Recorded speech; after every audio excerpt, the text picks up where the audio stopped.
Como a gente vem abordando esses temas essenciais, a gente vem discutindo muito a questão da reposição volêmica em excesso.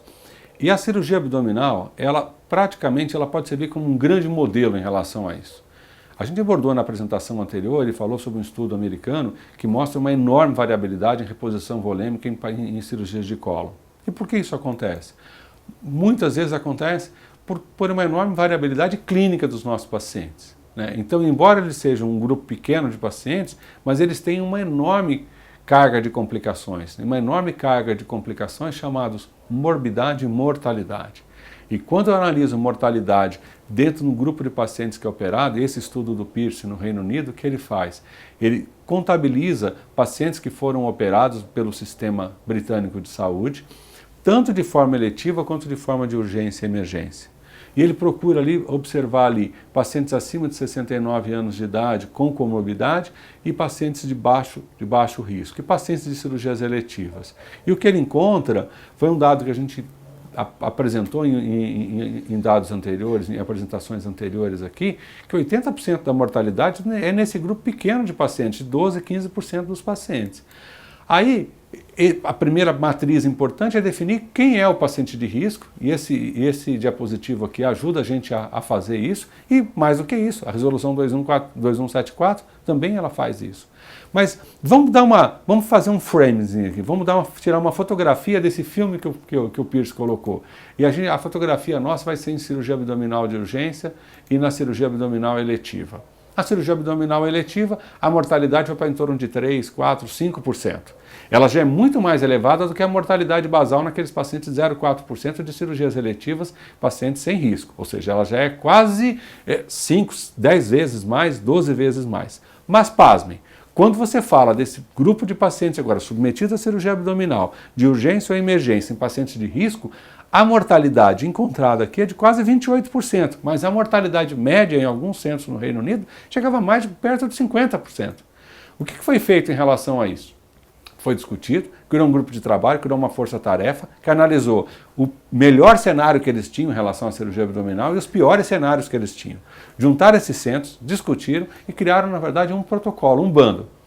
Por que a gente está mostrando esse dado aqui? Porque tem terapia dirigida por meta, mas ela é um dos componentes em relação a isso. O primeiro ponto importante é analisar e fazer uma escala de avaliação de risco desse paciente. A escala NILS, que é uma escala extremamente fácil de ser feita, junto com alguns outros parâmetros aqui, ela define o grau de risco desse paciente. A segunda coisa importante, antibiótico na hora certa, no tempo certo, que é o que se preconiza no Survival Sepsis Campaign.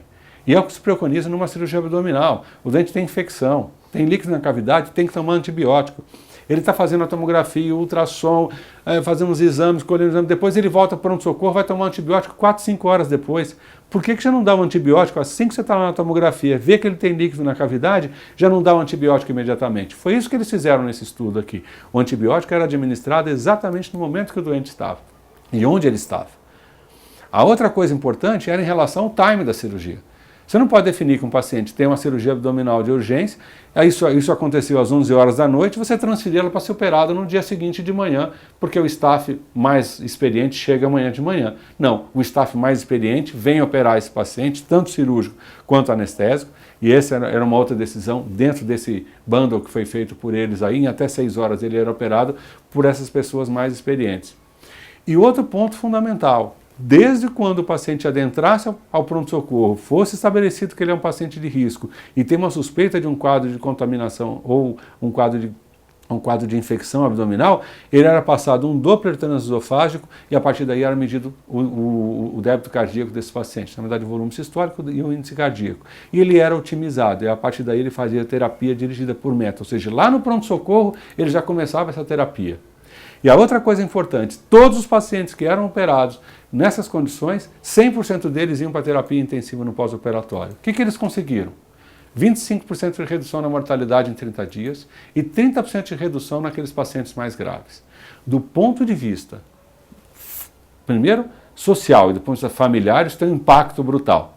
Mas do ponto de vista de saúde pública tem um impacto maior ainda, porque significa menor incidência de mortalidade, menor morbidade, menor tempo de internação, tempo de terapia intensiva, necessidade de diálise, uma série de itens aqui que tem um alto custo associado.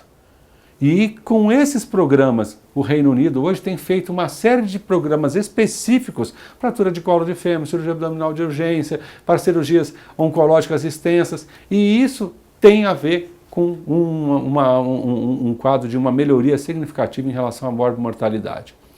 Então, um quadro importante em pensar em cirurgia abdominal é, por vezes eu tenho que fazer uma terapia restritiva. Eu faço uma terapia liberal naquele doente e que eu guio o volume. E essa, na verdade, esse slide aqui, são os hospitais que eu havia comentado com vocês em relação à extrema variabilidade em cirurgia de colo. Reparem lá em que de 1,7 até 5 litros no intraoperatório de variabilidade e nas 24 horas chegando até aqueles 24 litros lá que eu falei para vocês anteriormente.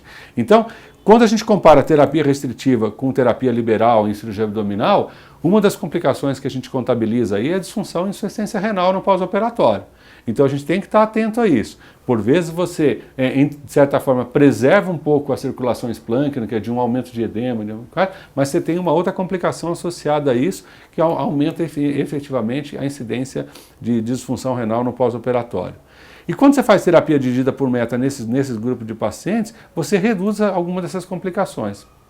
Então, em cirurgia abdominal, a gente tem que pensar, ponto primordial, é num programa, é num protocolo, não é um dado individual, não é a terapia dirigida por meta que muda a morbidade, muda o desfecho desses pacientes.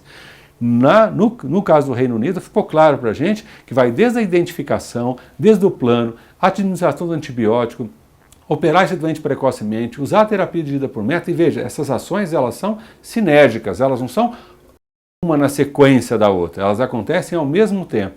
E isso efetivamente tem mostrado que pode reduzir significativamente a mortalidade, mas mais do que isso, vai dar muito mais satisfação para a gente do ponto de vista de cuidado, da gente ampliar os nossos horizontes em relação a ter um cuidado chamado cuidado pré-operatório, a chamada medicina pré-operatória. E a integração entre os setores, o trauma, a anestesia, a terapia intensiva, é fundamental para isso.